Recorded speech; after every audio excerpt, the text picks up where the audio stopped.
Hey guys, and welcome. I am Morgan Giss McDonald, founder and CEO of Paper Raven Books. With me is the lovely Victoria, our VP of production. Thanks for being with me today, Victoria.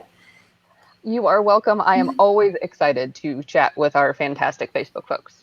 I know. So we've been getting lots of questions now that people know. They're starting to realize, okay, they're going to come back on. So we've been getting questions with about publishing and production for you and marketing for Amanda. So you guys bear in mind, as you have questions, make sure to ask us so that we know what to do next time. But for this time, we've been getting lots of questions. Take care of the room with about publishing and how to retain your legal rights and your profits. And I want to kind of cue this up because I talk to a lot of authors who start the process with a traditional publishing house of like, maybe we'll publish with them, and then they get to the contracts phase and like all the wheels come off because you start to realize that some traditional publishing houses, like if they're going to sign a contract with you and they're going to publish your book, like they want a lot of the legal rights. They want, to retain the flow of money. So when a book is sold, it goes to the publishing house. And then like once a quarter, the publishing house sends the author a royalty check, So once you get into the process, you're like, whoa, hold on, there was a lot that I didn't know ahead of time. So what Victoria and I wanted to do today is talk a little bit more broadly about just things that you should be aware of, things that you should ask questions around when you are approaching anyone who's going to help you publish your book. This might be a traditional publisher. It might be a hybrid publisher. This might be someone just freelance who's going to help you, figure out how to edit and upload your books. It might be a team like Paper Raven Books who does it for you. But any of these circumstances, you just want to make sure that you're super informed about what are your legal rights and where does the money flow. And so disclaimer, Victoria and I are not lawyers. This is not legal advice. These are things that we want you to learn more about. And we are just going to offer what has been our experience and what we do as best practices for our authors. So does that set us up okay, Victoria? Yes, totally. We are not lawyers. I am in college, but not for law. I don't think I would survive. So we don't play lawyers on TV. No, we don't. I used to be an actor and I never played a lawyer. I don't even think I could pull that off. So well, what are some of the things that authors come to us and we're getting, we're getting them into our publication process, and what are some of the things that we talk to them about for protecting their legal rights and their profits? Absolutely. Legal rights and profits are very, very important subjects. Profits, first of all, because it's your book and you're the author. So the opportunity to keep as much money as possible is fantastic, especially if you've already decided to self-publish. Then that is one of your ultimate goals, to keep as much as you can. Clearly, you have to invest in the front end to get everything prepared and upload it, but you hope to recoup that somehow, whether directly through book sales or coaching or courses or workshops or however it is that you make money. Or maybe it's just a pet project and you've just always wanted to do it. So if you make some money off it, that'd be awesome. And your best chance to make the most amount of money is probably self-publishing. And then from a legal perspective, as the author, you would assume that you have the legal rights to your book. If you don't self-publish, you might not. Now, that's not a huge gold banner to absolutely self-publish. There are ways that you can retain your legal rights with a traditional publisher or a hybrid publisher. But if you're going the traditional publishing route, the likelihood of you retaining your rights as the author, especially a first-time author, are nearly zero. It's because most people don't know your name. You're not Stephen King, you're not Dean Koontz emblazoned on, you're not Brendan Bouchard emblazoned on the front of the book, where almost anybody who knows who he is would just buy the book. Like, they don't even care what it's about. So because you don't have that kind of fame, they're going to need to retain the legal rights to your book in case they want to use it in other ways. Now, the way that they phrase that in your contract is very important, because you may get to have a say in it. You may have zero say in it. So that's a scary thought, of them being able to, republish chunks of your book in anthologies or in someone else's book if they wanted to reference your book, but you don't get to approve that. They choose if the author can use it or not. What if it's someone who you just completely don't want anything to do with? What if it's a subject you don't want to be associated with? You don't get to make those decisions. That's how much responsibility and authority you are signing off to have the support of a large publisher. Huge pros, cons there. So the two easiest ways to retain as much of your legal rights as possible and as much of your financial benefit from publishing a book as possible are incredibly simple, but most people like to skip over them because they sound complicated. Good news, they're not. They're not at all. So I'm very happy to say they're not complicated. Huge sigh of relief. Don't have to be complicated. Now, if you're working with a hybrid publisher, they might be handling this for you in two ways. They could be helping you sign up for it so that your name's on it, or you could be published under their information. Now, there's a very distinct difference what happens when we do that. So, from Paper Raven Books' perspective, it's all you, and I will explain the benefit. So the first most important thing is your ISBN numbers, International Standard Book Number. You can see them in the front of pretty much any book in any bookstore. It's this crazy combination of digits that if you punch it into a computer, that book itself comes right up, and that's the only book with that number. Each book version has a different number. So your paperback, your hardback, they're going to be different numbers to distinguish the format. Now, your ISBN number doesn't necessarily give you a copyright, but when you own the ISBN, it is assumed that you are the publisher of the book. And 9 times out of 10, the publisher retains the legal rights to the content itself. So if you are the publisher and you own the ISBN number, it is assumed you are the copyright owner, unless there's some sort of information or contract or legal establishment that says you are not. And For instance, we should pause just briefly. This Yeah. is especially for U.S. authors, because we have the Constitution in the U.S. that establishes copyright for the author if the author's name is on the book, basically. And so the ISBN links the author to the book. So U.S. is what we're talking about. Yes, and that's different per country. So if you're not in the United States, by all means, look into the copyright laws in your country. You still want an ISBN number, because if you want to sell your book in bookstores, or you want libraries to carry them, or you want university libraries to carry them, it needs to have an ISBN number. That's how they find the book. It adds a certain level of professionalism to it to have an ISBN number. So from a copyright perspective, in your country, you may need to actually file for copyright. In the United States, copyright is implied by being the creator until you legally sign off ownership to someone else, which is what you would do to a traditional publishing house. But if you're publishing yourself, having the ISBN and being the creator, unless there's a contract that says otherwise, you're now assumed to be the copyright holder and the legal owner of all of the content. So yay for that. And it sounds like, ooh, fancy numbers. Like, is it a tax ID number? Do I have to do all this complicated stuff to get one? No, you don't. Really good news. You don't. Now, ISBN numbers are distributed based on country. So you do have to buy ISBN numbers in a specific country. For instance, if you're publishing in the US, you would get US numbers. If you're publishing in Italy, because you live in Italy, then you would get it there. If you live in Australia, then you would get an Australian one. Now, that simply just determines the number itself, and because it's also a tax situation.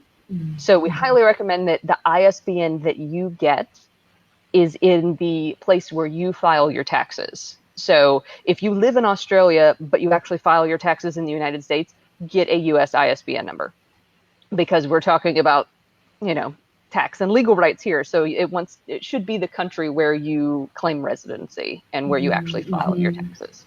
So formal difference there. But in the long run, it doesn't matter. Anybody can get any book anywhere across the world. I mean, we all know Amazon, right? So anybody can get any book. It's not important. There's no, censorship. There's no judgment. Whatever country it is, that's not important. This is legality and financially for you. So there is a huge laundry list of places. Each country has its own some would call them agencies. Some countries like to call them agencies. There's agencies, there's companies, there's specific ones, but there is a ISBN organization for each country. All you got to do is Google it. Yeah. Oh. And you'll be able to find it.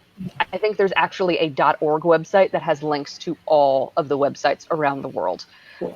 It's something that we have earmarked because we work with authors all over the world. So we have gone through the process of finding the websites, finding how to navigate them, giving them the specific link, saying, click on this button, that'll buy them for you. And thank God for Google Translate in Google Chrome browser, because I do not speak all lanlanguages. We've totally had to do that before, like buying an Italian ISBN. I was like, I'm in college, but it's not gonna totally Google Translate. I know some Spanish and French, so it helped. I knew a little bit of Italian because of that. I could kind of squeak through, but I still used Google Translate just to make sure. Yeah, and it's as simple as buying it, right? It's just like you buy anything online. It's like you put in your name and your address and your credit card information, and then they're like, boop, here are your ISBNs, and you get to use them in publication. Absolutely. Process. And that's it. And as we mentioned, you would use a different ISBN for each version of your book. So your paperback and your hardback would be different. Now, it is not required for you to have an ISBN for an ebook, because an ebook is not physically printed. If you want, you can use one. There's no rule against it, but there's also no rule requiring it. So, of course, if your book is listed on Amazon, when people search for it, they will likely find all versions on the same page. So it doesn't matter if it has an ISBN number or not. If they search for it by the ISBN and they get the hardback or the paperback, on Amazon, they'll likely see the option that they could get it as an ebook as well. So they will easily be able to do that. You don't necessarily need a unique ISBN to tell people to search for the ebook. People are looking for an ebook, they're going to find it. No one needs help with ebooks. Like, everyone's just in there looking for their own thing. So no worries about that. But from a paperback and hardback perspective, absolutely. And we do recommend majority of the time that you publish both versions, because there are many libraries, especially university libraries, that highly prefer to order hardbacks because they last longer. So I've rented books from my university library and the dust jacket is gone. So the pretty part on the outside is gone, but they've had that book for 20 years and it's pristine because it's a hardback. It's ripped, it's not torn, it's well taken care of. The paperbacks are going to be what your average consumer buys, or probably some of the books that you buy in bulk to give out as contest winners, or, you know, take to workshops and things like that. They're a little cheaper, so that also helps. Yeah. So it's really nice to have both versions. Cool. So that, I mean, that sounds super simple. It's like you go to the website and you buy the ISBN, and then I guess, and then you have your cover designer put the ISBN on the book. Yep, right? Absolutely. Most of the time, the ISBN number is listed inside the book on the copyright page. So, and then of course, when the book actually gets uploaded, there will be a space on each website that says, what is your ISBN number? And you can just fill it in. Now, probably going to get somebody asking, does it matter? When I buy a chunk of ISBN numbers, does it matter which one I pick for the paperback and hardback? Good news, it don't matter. It does not matter at all. Most people just go down their list because they're in numerical order. So they just pick the first one, hardback, second one, paperback. And now most people like to buy them in big chunks. Most websites sell them in groups of 2 or 3, as well as it's very common for them to sell them in chunks of 10. So if you know that you want to write another book, buy a chunk of 10. You can do the math. You will see that you will save money. Also, if you run a business, it's now a business expense. So some countries will let you write that off. So check with your tax professional. It might be an expense. It's really nice to be able to have those. Who was it? I think it was Christine Hansen in Luxembourg said that, like, Luxembourg gives ISBNs for free. Like, you just go to the government website and they give them to you for free. So check that out too if you're outside the US. Yes, by all means. You might find in your country that it is free. You simply need to register so that they have your information on file. Note to self, look at Luxembourg. I might move there. I'll take things for free. Like, I'm from America where we pay for everything. So, you know, I look at countries like that. I'm sure, you know, their tax rate is totally different than ours, but, you know, pros and cons. I'll take free ISBNs though. And they're not expensive. They are. I don't want people to think that one ISBN number is like $200. It's not. They're not that expensive. It is an expense, of course, but when they sell them Yeah. in different chunks, it's usually slightly discounted. So Yeah. that helps. So, okay, so the ISBN is kind of where we connect, the author is the publisher, has the copyright, has the legal information. How do we make sure that we have our profits? Like, where does the money flow when we sell a We get to book? talk about the juicy one. Money are my favorite subject, not my own money. I like to talk about everybody else's money, but not my own money. So making sure that you get the most from your book sales. Very Mm-hmm. important. You wrote this blood, sweat, tears. I almost guarantee it was all three for Oh any yeah. author. It's probably all three. So you want to retain that. This is part of your literal payoff for working so Mm-hmm. hard. So you'll find people online, you'll find hybrid publishers and whatnot that will upload your book for you to Mm-hmm. their accounts. So when I say accounts, we're talking about the websites that connect to Amazon to sell your book. For your ebook, you're probably uploading it to Amazon KDP.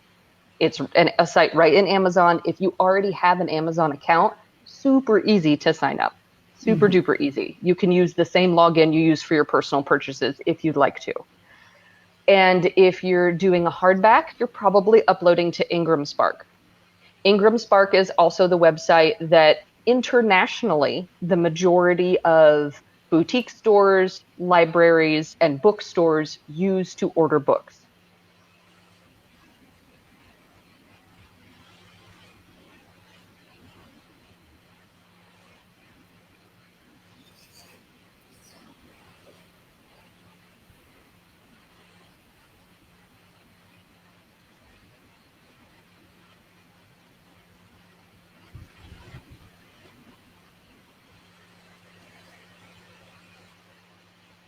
If you'd like to. We have a lot of international authors that completely skip using KDP, or excuse me, using CreateSpace. And you can. You can upload your paperback directly to Ingram Spark as well. Again, it's a personal choice. There's not a lot of pros and cons there. It's very similar cost to print. It's, all connected to Amazon. It's all good. there's not really a pro con there. Yeah, I guess we've enjoyed having like paperbacks in CreateSpace, soon to be KDP Print, and hardbacks at Ingram Spark, because like you kind of don't want all your eggs in one basket. Like if we have trouble with Ingram Spark, at least we've got something over here in this other printer, and they ship faster. It seems like the CreateSpace KDP Print tends to be available via Prime, which is pretty awesome when your customers shopping on Amazon to get like, ooh, this paperback is Prime. Buy now. Absolutely. And again, it won't be an issue going forward once CreateSpace is absorbed by KDP Print. I Then you know. won't Question have to mark how try that's going to. to work. Yeah, we're hoping that you're not going to have to choose. Like, do I upload Yeah. my paperback here or there? Yeah. Since CreateSpace will be more directly connected to Amazon, then it's the assumption that internationally your book will be available a lot easier in paperback form. Currently, if you want your paperback available internationally, it needs to go on Ingram Spark. So hopefully we'll be able to circumvent that altogether. We will see. But the point is that all of these websites have separate logins. You have to create them with your name, your address, and most importantly, your tax information. Now, if you are an LLC or an S Corp or some sort of legal organization that is not using your personal tax ID number, completely fine. You can put all of that information into those websites. Now, you're probably starting to see the whole connection here. If we work with a hybrid publisher or we have someone else who just uploads a lot of books and they upload it to their site, when the money starts coming in, it's going to go to them first. Yeah. And they may just send it all to you. I don't know how soon, Yeah. but you may have also signed a contract where they take a cut for their efforts. Now, we very much pride ourselves at Paper Raven Books on taking zero cut once your book is published. Yeah. There are certainly hybrid publishers that do, but we absolutely do not, because you've invested your money and time with us. We helped support you the way that you needed, and huzzah, you get all the benefit out of it. Go for it. You. Yeah, it's all you. We Yeah. don't. good. I mean, we happily accept referrals. We do Yep. have a referral program for our authors, Yep. and we are quite generous with it because we love our authors and we love our new authors. Yep. So you might miss out on some of your benefits that way. If you sign some sort of contract with a hybrid publisher, or they just simply decide to, they can take a cut. Yeah. Now, if you create your own accounts, Mm-hmm. then you probably already have your own ISBN numbers. So you have the copyright and you upload to those accounts yourself, or you hire someone to log into your accounts like we do and upload everything for you, because some of those websites are complicated and ridiculous, but necessary. All that information is necessary. It's just a little overwhelming when you're first uploading. So if we go and upload for you, as the money starts rolling in, it's going right to you. Yep. You can log in anytime you want. You can see what your profits are. You can see when they're going to pay out, and you can see all the benefits. And you can also go in there and manually adjust things. So if you wanted to use, say, a higher paper quality in your hardback, you think the paper's a little thin, you want a thicker one, it will show you the difference in the revenue that you'll actually make off of the book. If you use a thicker paper quality, well, that's going to cost more. So per book sold, you'll make a little less money. And it'll show you exactly what that number is. It's beautiful. Yeah. They spell it out clearly down to the penny. It's wonderful. And of course, that is also associated with your own country. So if someone buys your book in the UK, they'll be euros. If someone buys your book in Pounds. Australia, yeah, pounds now. Yeah. Always with the back and forth with UK. I can't keep up. I really can't. I love y'all. I'm part British, but I can't keep up. If it's Australia, it'll be Australian dollars. So Mm-hmm. if you're in the US, it will get, exchanged into US dollars and sent to you. So you do have to deal with exchange rates as things get sold. That means we highly recommend staying updated and Mm-hmm. checking in on the price of your book, because as exchange rates adjust, you might actually be losing money on your book. It can be very subtle, like you're only losing about 50 cents. But if you end up selling a number of books, that really starts to cut into your profits. And you'll be able to see it in your financial breakdown inside your accounts that says, well, you sold this many, but you sold this many in this country and the exchange rate wasn't great. So you lost out on this. So Mm-hmm.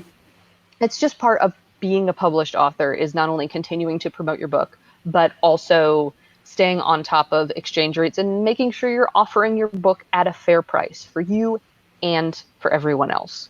Of course, you can also run special deals where you can change the price manually if you would like for a week, and then go back in and update it and try to get an extra push to get Mm-hmm. more of the books out there. You can always do that. Always, always. And you can do that with the ebook too. Of Oh course, yeah. you can always manually adjust the price.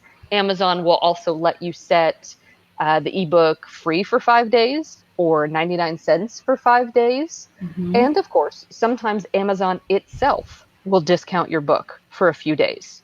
Mm-hmm. So by all means, tell everyone about that, because if it gets more people buying your book, that means Amazon's going to show it to more people, Mm-hmm. which means even after the price changes, you're on people's wish lists, you're on people's good read lists because they Yeah. plan to read your book, and you keep getting sales. And the Yeah. more people that read your book, the more people that can refer your book. So that's always the goal, is just get it out there to as many people as you can. And so between ISBN numbers and your copyright and your legal ownership of the book, and creating your own upload accounts, as we call them, and having your own financial tax information in there, you're going to get the most profit, and you're going to retain the legal rights and the authority over your book and what happens to it. Perfect. Yeah. So people may not realize, if you haven't done the self-publishing process before, like what Victoria's describing is amazingly hands-off. Like you get the files, you upload them to CreateSpace/KDP Print. Mhm.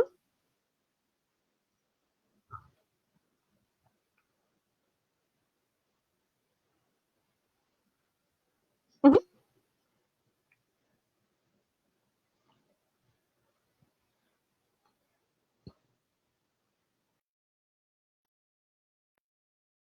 in your bank account that you've already hooked up. So it's like magical, basically. It feels magical when you get these unexpected checks coming in. Yeah, it's great. It is great. Whereas if you're working with a publisher and all the money's flowing into their account, you're probably waiting for a quarterly report, and the publisher will send you how many books you sold this quarter and what your royalties were. So these are like, if you're talking to someone, ask them who's buying the ISBN and whose accounts are we uploading into. Like those, that will tell you a lot. And Victoria, I was curious about like your experience, because you are a published author and you've worked with publishing companies. Like, what did you, like when you went into those relationships, like what questions did you ask? Was there anything you were surprised by? They knew that it was the first time I was a published author. I'd always wanted to be an author. So I assumed there would be a little more guidance, but not really. I will accept my own part on asking only so many questions, but I was expecting a little more of an introduction to it. And I guess I could phrase it a little more hand-holding in explaining the process to me as I went through it and saying, so this is this phase, this is the next phase. You know, I just sending you an email to check in, letting you know how things are going, etc. No, none of that. None of that at all. Most communication was me reaching out. And of course, sometimes I would reach out and then that person doesn't work there anymore. So I have to try to get a hold of other people to find out who's doing what now with my stuff. And I still get quarterly reports. Okay. I do still get them. I can say that neither of my books have paid back my advance yet. Oh, bummer. So I still don't make royalty checks. And I don't know if I ever will. And again, for anyone that doesn't know, I had 2 books published in the same year with a small publishing house. So, the promotion team was limited. My following was limited at the time. So from both sides, there was just not enough marketing. And the book still sells. It really does. It's still on Amazon. Both of them are. You can go find them. They're available as ebooks and paperbacks, and they're not even that big. And they're fun little books, but I would love to be more involved. I'm excited to be an author. I didn't get to help with the cover.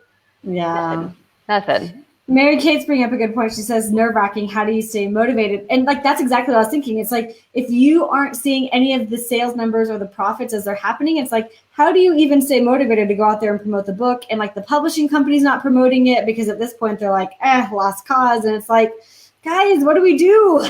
But you're not going to see any of the money, even as the author, because it's like, okay, at this point, I'm just paying back the advance, which a lot of people don't realize in advance is literally that. It's like the publishing company is giving you money in advance and they will just keep your royalties until you pay that advance back.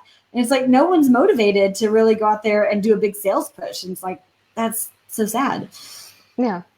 I mean, for me personally, these books were published in 2010. So while I won't call them lost causes, I will say that if I did them again, they'd be way better.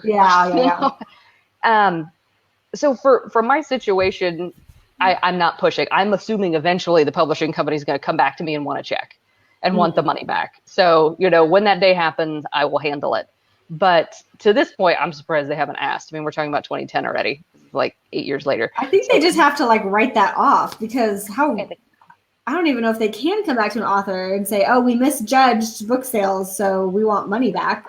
I've got a contract hiding around here somewhere that I need to read again to find out what the time frame is for that, what the responsibility level is. But they haven't asked for anything. So, Mary Kate, I want to speak to if you're a new author.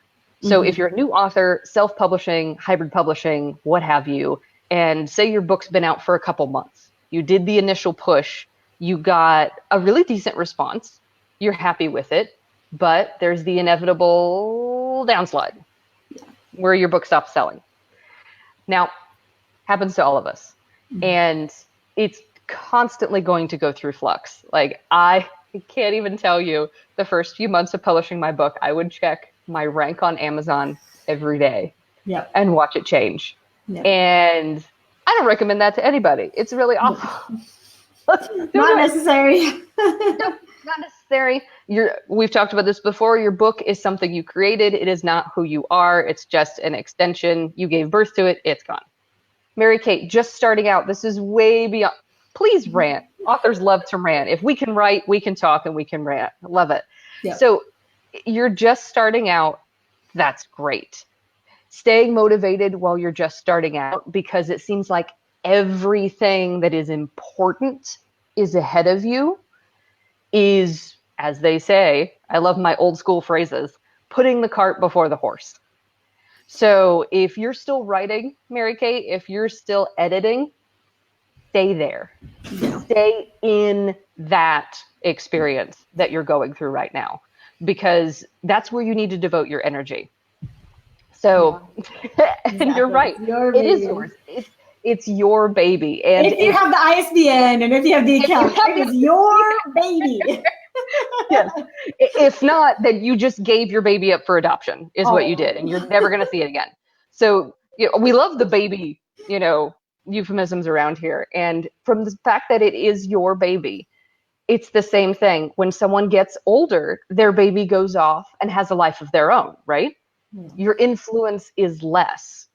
Now, if you released your book, it's still your baby. It still needs nurturing. It still needs promotion. It still needs push.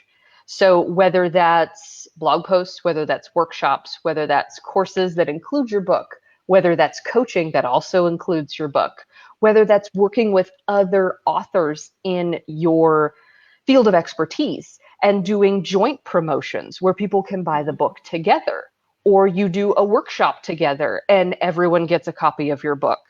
Anything to get your book out there. And of course, if it includes a book, feel free to charge them an extra $10 or something so that you're not completely shooting yourself in the foot to cover the cost of the books. Now, if you are either giving away books in a contest or you're providing them as part of something, as part of your services, as part of a workshop, order them yourself. Go through the back end, log into your upload accounts and order the books from there, because you will save a lot more money that way. They're like half the price that they are retail. And that's one of the benefits you have as the author, is you get to order them at a lower price. Yeah. Yeah.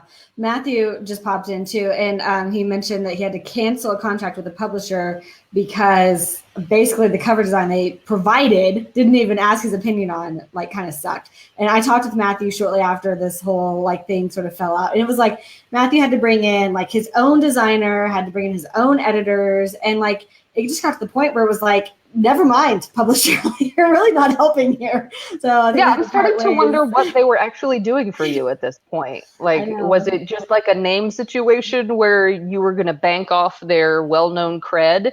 And if so, I get that. But I would clap, but it would be loud. So let's not clap. But I'm clapping in my head for Matthew for having the courage and the confidence and the respect for his work. Mm-hmm. To not sacrifice it, to say, forget it, I'm going out on my own. I will hire a designer. We will work together intimately and figure this out and make this as good as we possibly can. Yep. And that's fantastic. That's what you should do. The fact that you had the confidence to do that, remember, it's your baby. Yep. If someone else is dressing your baby up in really ridiculous looking clothes, stop it. It's still young. You still have control. Change it. Yeah, I think sometimes we hope that the publisher is going to bring their own expertise, and like you said, they're going to guide us through the process. It's going to be so much easier. And then you get in the middle of it, and you're like, I don't know if I chose the right team. They're not. It doesn't feel like we're on the same side.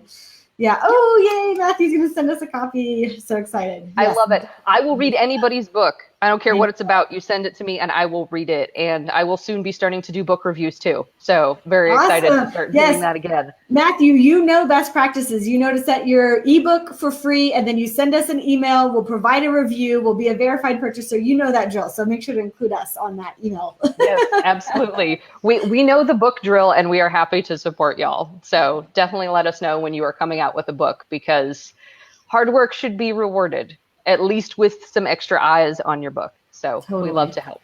Mary Kate, this is a good question too. Why go with the publisher? Honestly, if you're going to go with a publisher, go for one of the big ones. If you can't get, Hachette or Penguin or Random House, this is biased information, of course, but like the big publishers can get you into bookstores. That is their value add, is the big publishers have relationships with distributors who can get you into Barnes and Noble. And they can get you a shot on the New York Times bestseller list. We could do a whole episode on the New York Times bestseller list and how it's essentially rigged, but that's okay. If that's a goal, like there are ways to do that, and you need a traditional publisher on your side to get that done. So traditional publishers are great for, they handle the cost, they get you distributed into bookstores, and they can get you a shot on the New York Times bestseller list. Otherwise, our opinion is you can probably handle it, especially with your first book, or you can get a team like ours to help you handle it. And then you learn so much through the process that maybe by the time you hit book, 2, 3, 4 is when you might be looking to partner with a traditional publisher, and you're going to come to the table with some negotiating power. You're going to come to the table and say, look, publisher, you're not going to take all my rights, and we're going to negotiate on the profits, and I want an advance, and you're going to get me into bookstores. And you come to the table with much more sort of just like knowledge and experience and wisdom is what we would say. Absolutely. Absolutely. I mean, there are lots of benefits to traditional publishers. And if you know you want to write, whether it's simply referring people to your business, but you want to write multiple books, I personally encourage people to start by self-publishing.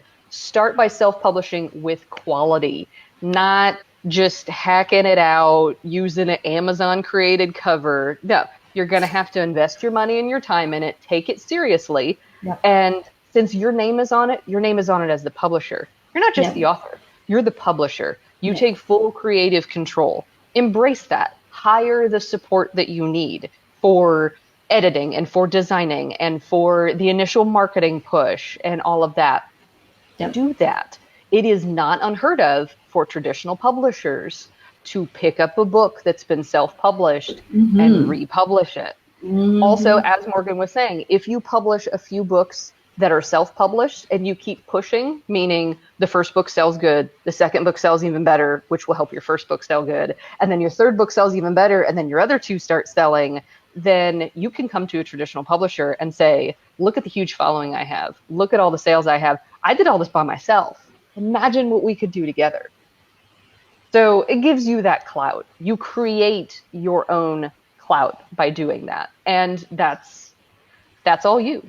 That's all you. Yeah, totally. Cool. Thank you so much, Victoria. Thank you for breaking this down. Like legal rights and profits, when we first were talking about this topic, I was like, this could get nitty gritty really fast. But you kept us, you gave us all the detail we needed, but also kept us high level. So we feel like, okay, this is manageable. So thank you for breaking it down for us. You're welcome. That's what I do. I take the big info and I just streamline it and make it as simple as I possibly can. Yep. And Victoria's written this awesome article over on the Paper Raven Books blog. We linked it up. Go check it out. She's given us lots of information and more to think about. So this is for you. We want to empower you as the author, that when you are thinking about partnering with anyone, that you know what questions to ask. So ask, who's buying the ISBN? Whose accounts are the files being uploaded to? How are the profits dispersed? All of that, just be on your radar, because we don't want you to be taken advantage of. We want you to have the control over your book. Alrighty, thank you.